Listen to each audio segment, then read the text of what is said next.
Señor, por este nuevo día del Señor que podemos adorarle. Para mí es un gozo, es un privilegio poder estar acá, ser recibido en medio de ustedes y que me dieran el alto honor de poner la palabra de Dios. Es algo que sinceramente siempre trae gratitud a mi corazón por su gracia para con mi vida. En esta mañana yo quisiera que reflexionemos sobre algo que es crucial para nuestras vidas.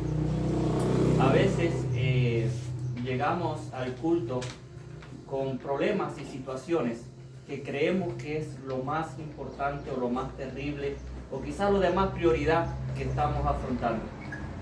Quizás entramos por la puerta pidiéndole a Dios una palabra acerca de una circunstancia X en nuestras vidas.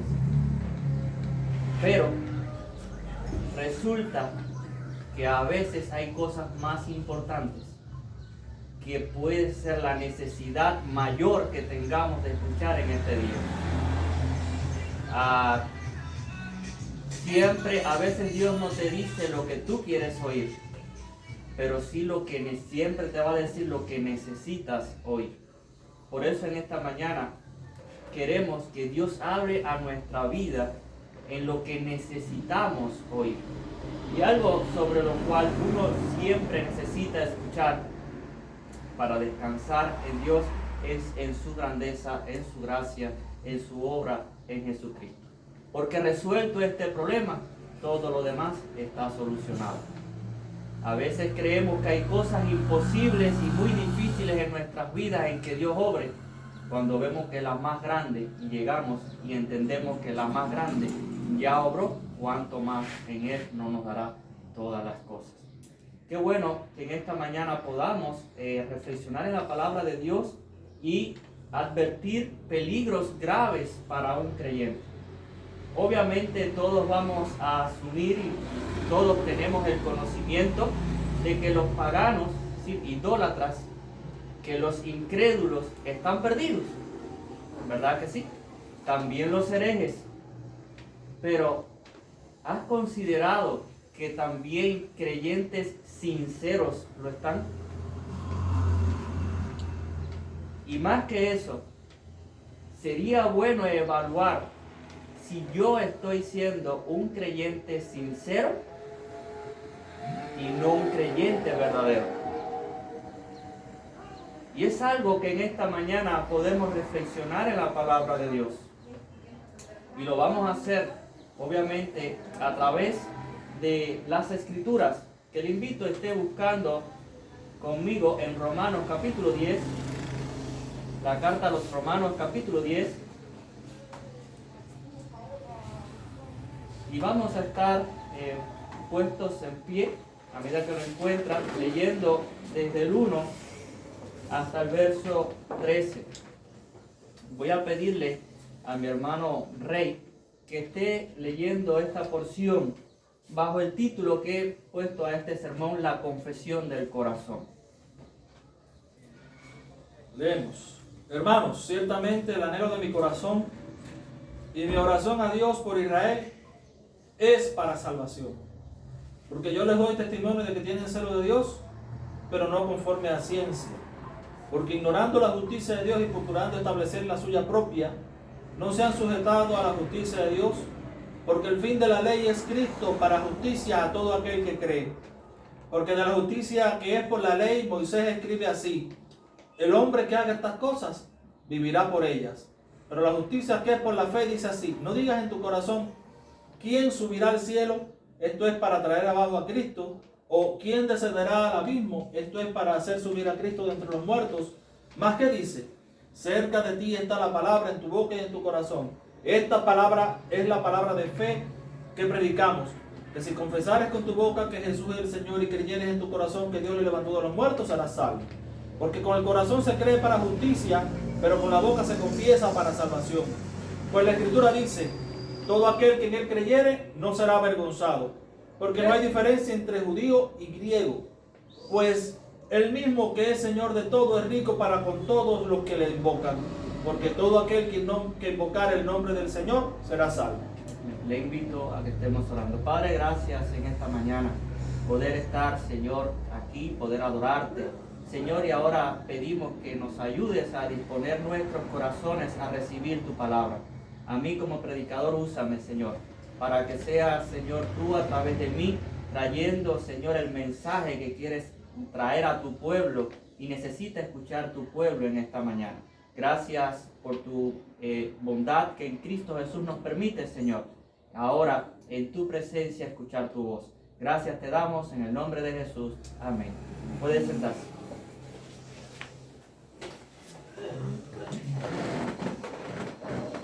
Ciertamente vemos en las Escrituras por este pasaje de que hay creyentes sinceros perdidos. Y es lo que comienza en el capítulo 10 hablando el apóstol Pablo. Este pasaje está en los 3 versículos que hablan referente, 9, 10 y 11, está en el centro, que habla referente a la nación de Israel. Y algo que tiene que decir recurrentemente Pablo sobre Israel, y aquí, en este pasaje en especial, bueno, habla de los planes de Dios con Israel, pero en este pasaje especial habla de cuál es el problema de Israel. ¿Cuál es el problema que tiene Israel? ¿Por qué Israel está endurecido? Tropezando en el versículo que antecede a nuestro pasaje, en el 33, 9:33, tropezando con la piedra angular que es Cristo. Y él explica la razón. Pero es algo que él está escribiendo a una iglesia gentil y judía, pero había gentiles también. Y que también los creyentes gentiles como nosotros debíamos escuchar, para no cometer el mismo y grave error. En este contexto, Pablo, y en el capítulo 9 también lo había anunciado, él habla con sinceridad en el 9:1, habla que con gran tristeza, en el versículo 2 del capítulo 9, con gran tristeza y continuo dolor en su corazón, deseara yo mismo ser apartado de Cristo por mis hermanos que son los parientes según la carne. Pablo siente una verdadera y un profundo dolor, tristeza por estos creyentes, por estos judíos. Sin embargo, en nuestro pasaje explica cuál es el problema. Obviamente vuelve a repetir la misma frase: hermanos, ciertamente la voluntad de mi corazón y mi oración es a Dios por Israel, es para salvación. Él pide por la salvación de los israelitas.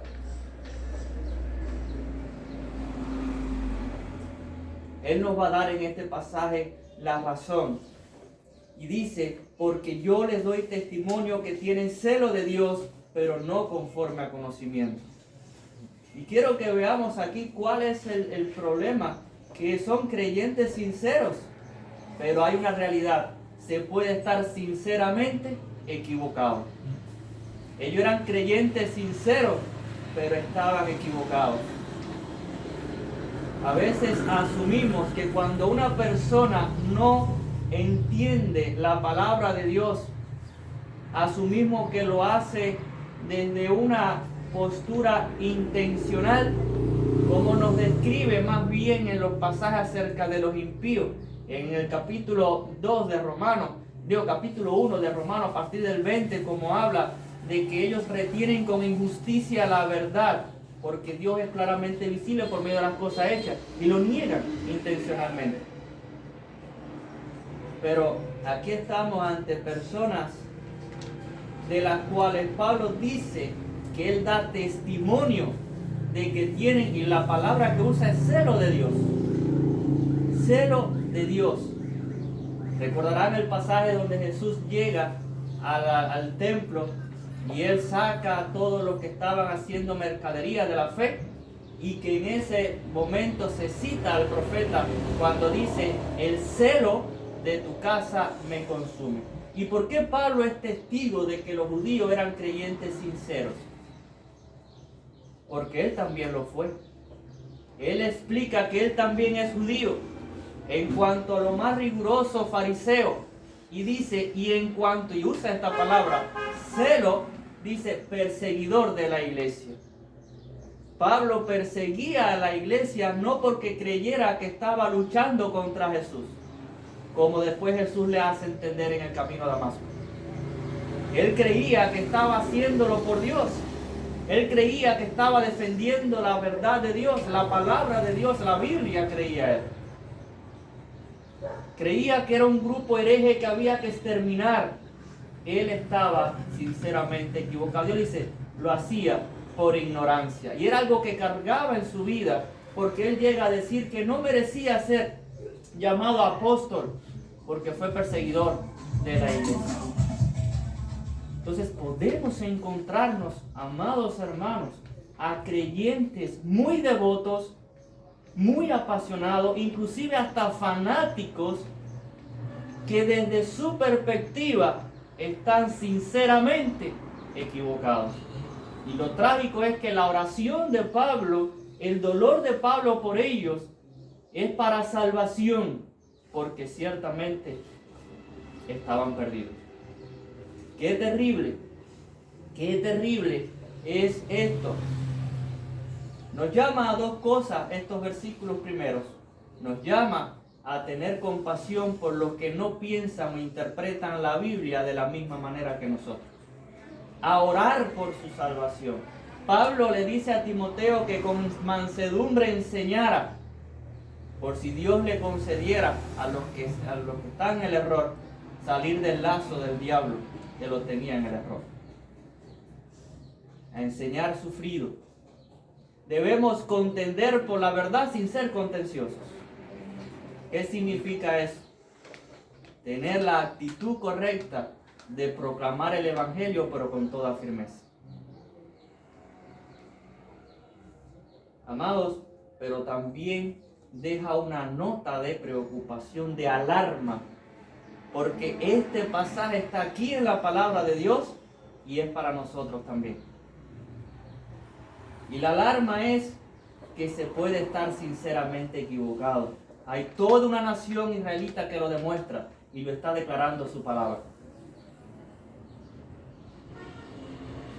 El problema es que no era ese celo conforme a la verdad. La ciencia, la palabra de ciencia que usa aquí en el griego es una palabra que habla de un conocimiento más allá del intelectual. Es un conocimiento profundo y experimental, de experiencia. Se puede tener mucho conocimiento y recitar muchos versículos de la Biblia.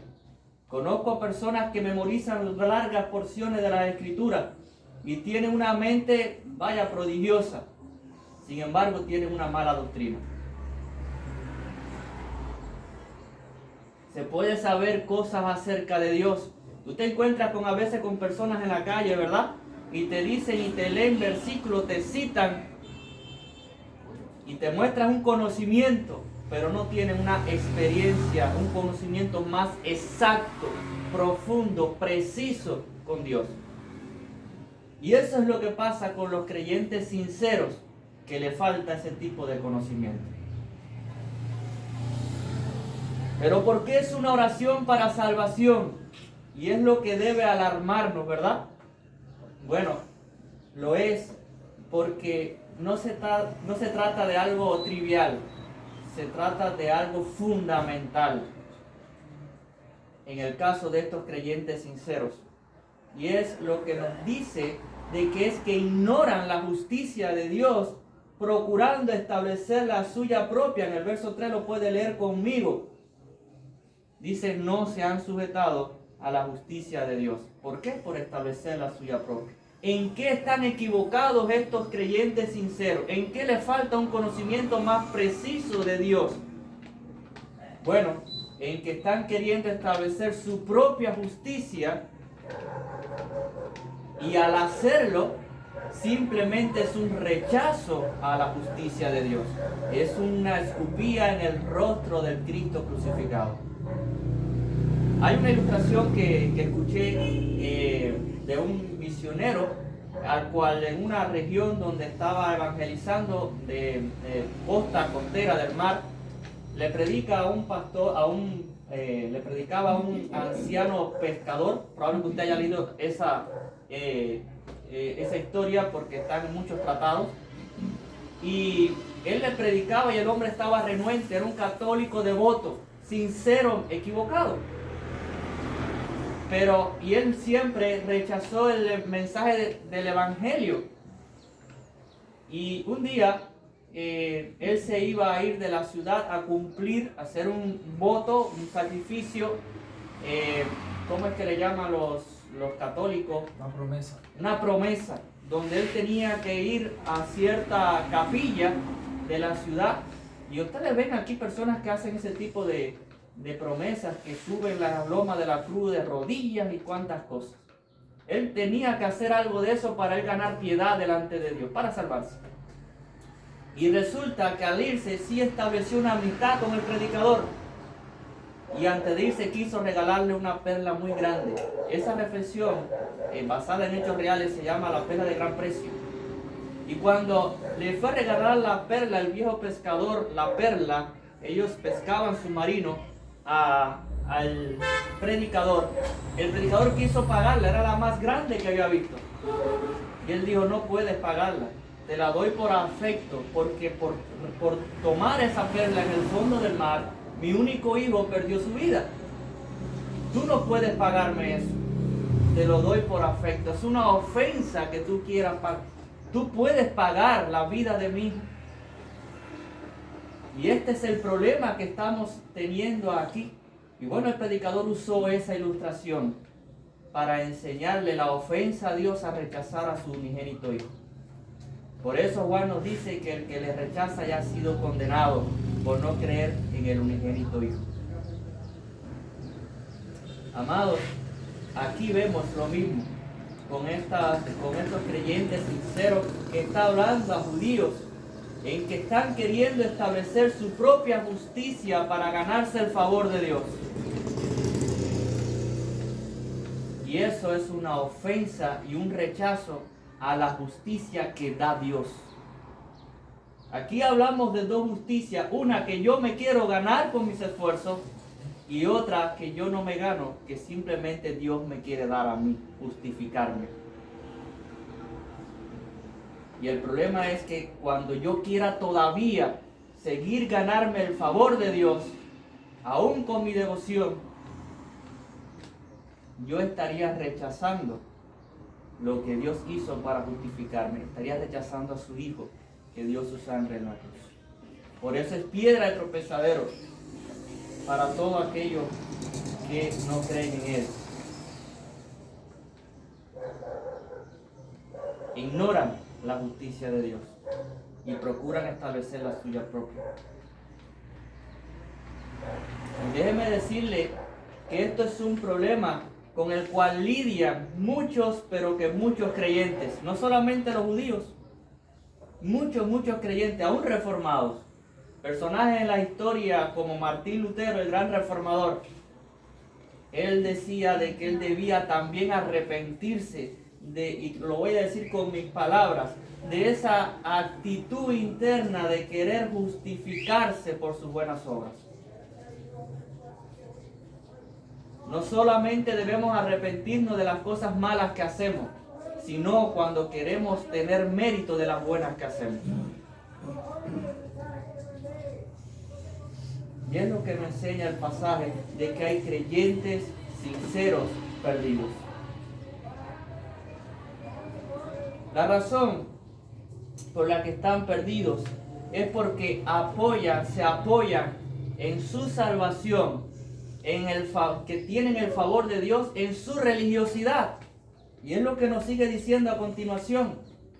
Pablo dice que no se han sujetado a la justicia de Dios, se la han rechazado. Es lo que significa el texto y dice el por qué, la razón. Dice, porque el fin de la ley es Cristo para justicia a todo aquel que cree.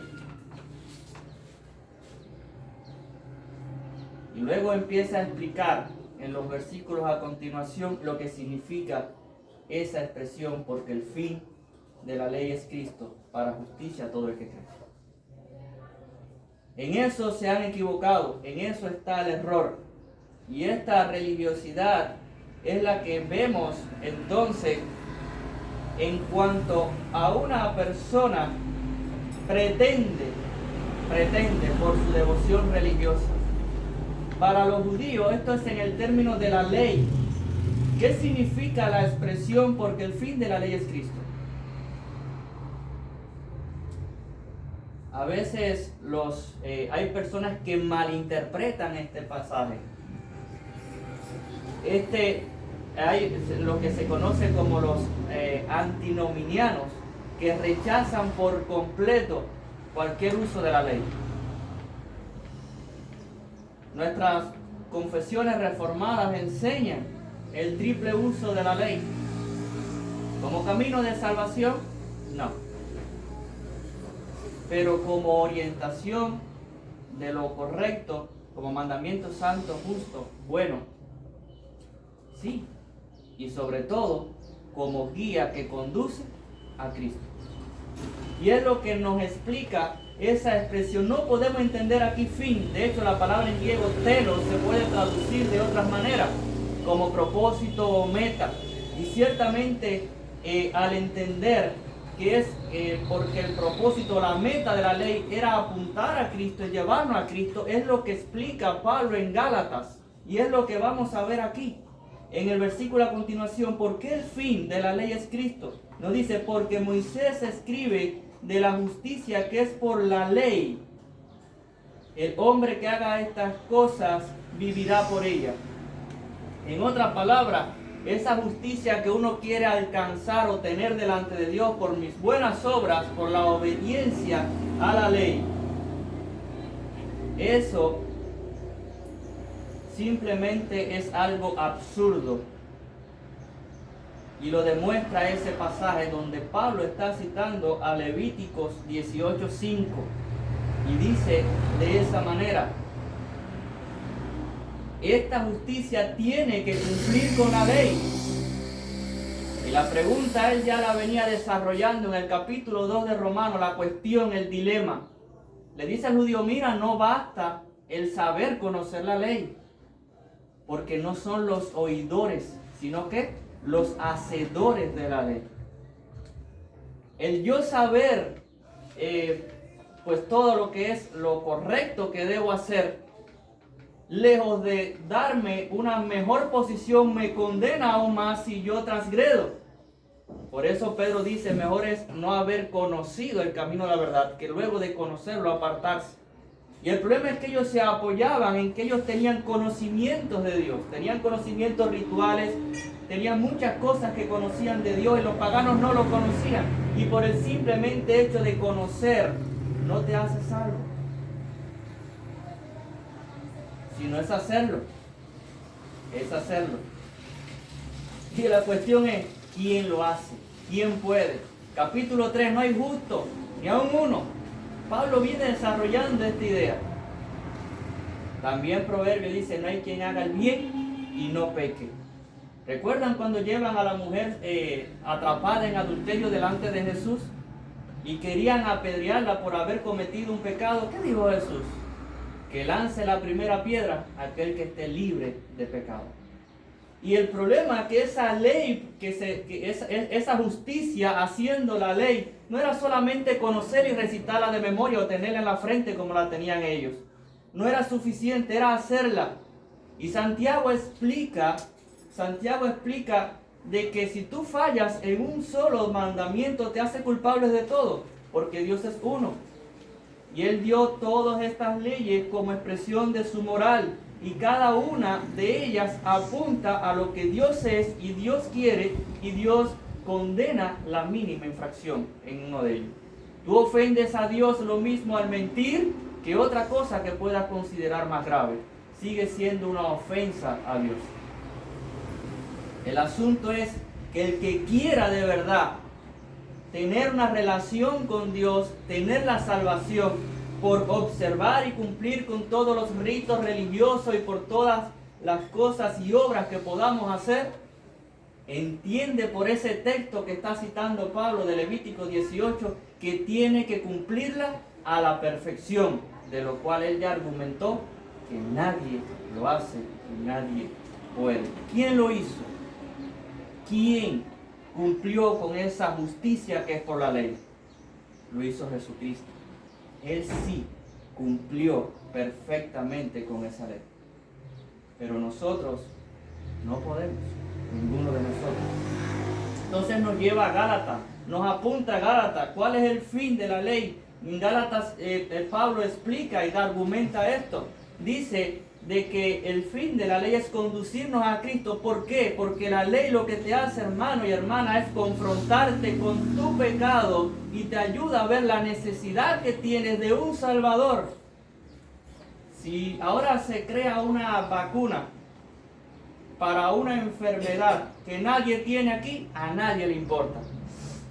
Pero si es una enfermedad que todos tenemos y nos estamos muriendo por ella, vamos a apreciar la necesidad de esa vacuna.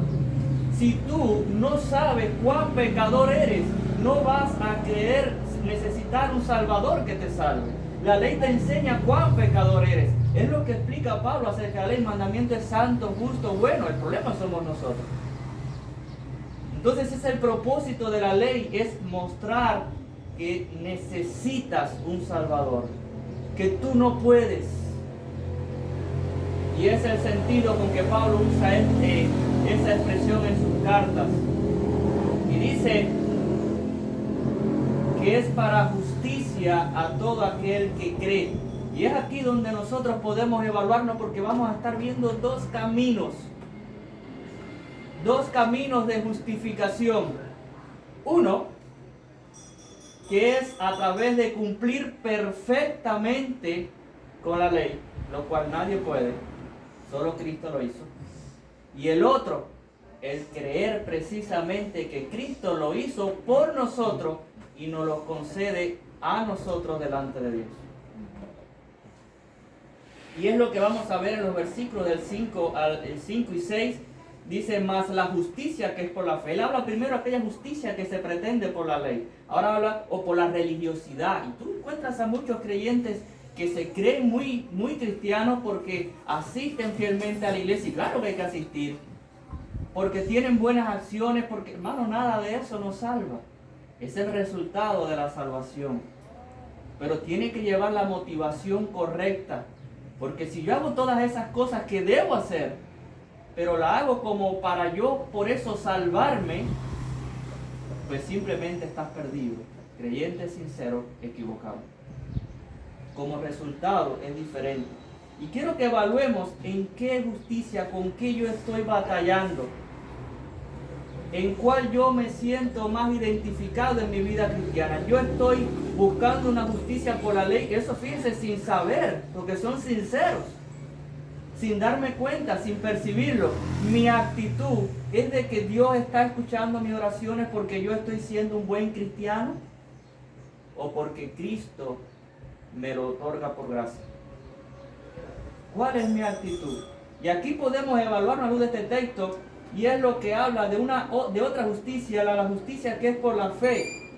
Y empieza a explicar el apóstol Pablo en este pasaje la justicia por la fe.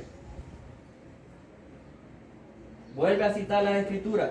Un predicador expositivo está exponiendo las escrituras. Cita Deuteronomio 30 al verso 12 al 14 y está entonces aplicando ese pasaje ahora en el Nuevo Testamento en Cristo. Y lo que entiende la justicia por la fe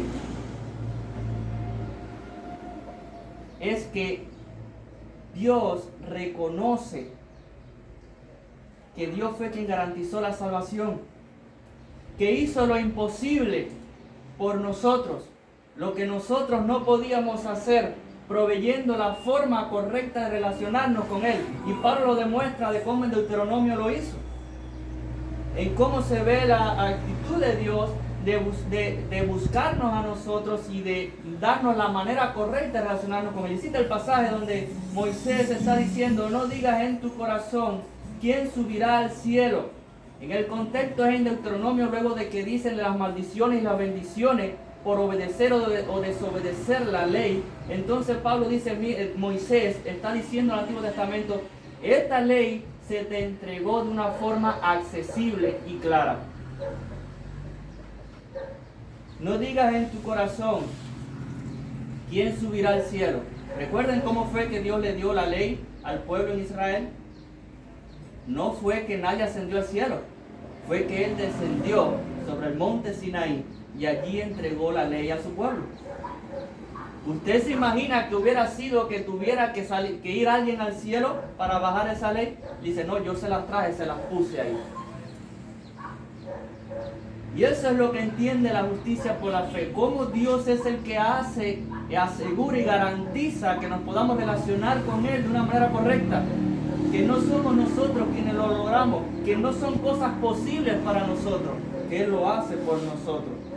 En la aplicación, en el contexto creyente, en el Nuevo Testamento, en la revelación progresiva de Dios, esto es la explicación que da Pablo para traer abajo a Cristo.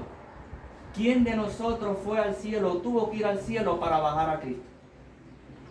De su gracia, Él decidió venir a salvar a su pueblo. Él fue el que descendió. ¿Qué cohete humano pudiéramos haber usado para bajar a Cristo? Cristo fue el que quiso venir. ¿O quién descenderá al abismo? Y esto es otra vez citando el contexto de la ley entregada. Y en el contexto en el contexto original de Deuteronomio que está citando, es quién cruzará el mar y quién hará allá. No, la ley Dios la puso. Hay que ver la entrega de la ley y el pacto que Dios hace en el Antiguo Testamento como acto de gracia. La Biblia es gracia. Hay quienes solamente ven ley Antiguo Testamento y gracia Nuevo Testamento. No, Antiguo Testamento es gracia. Dios entrega la ley a su pueblo, entrega un sistema de sacrificio, inclusive para cuando transgredieran esa ley, porque la iban a transgreder. Y Dios lo hizo posible. Dios se lo entregó. De la misma manera, ¿quién descenderá al abismo? Y dice, esto es para hacer subir a Cristo de entre los muertos. ¿Quién de nosotros hubiera podido resucitar a Cristo? ¿Quién? Para que el plan de salvación se cumpliera en Cristo. Nosotros no hubiéramos podido. Si nosotros no pudimos hacer esas cosas que son las que garantizan la obra de Cristo, nuestra salvación, pues entonces es de Dios. La salvación es de Dios, desde el principio hasta el fin. Continúa interpretando, más que dice, cercana está la palabra en tu boca y en tu corazón. Esto es la palabra de fe que predicamos. Y dice, en tu boca y en tu corazón. En el contexto del Antiguo Testamento de Deuteronomio, la ley que Dios entregó a su pueblo no era escrita en un lenguaje místico o un enigma. Fue claro. De hecho, Pablo habla en Romanos de que aún esa ley moral fue escrita en el corazón del hombre. El que sin tener la ley escrita, su conciencia le acusa. Y a quien tú sales por allá y le preguntas, ven acá a asaltar a una persona, robarle y matarle, ¿bueno o malo? Te va a decir que bueno. Entonces, lo que Dios nos está dando para relacionarnos en el Antiguo Testamento, le dio a su pueblo para relacionarse en el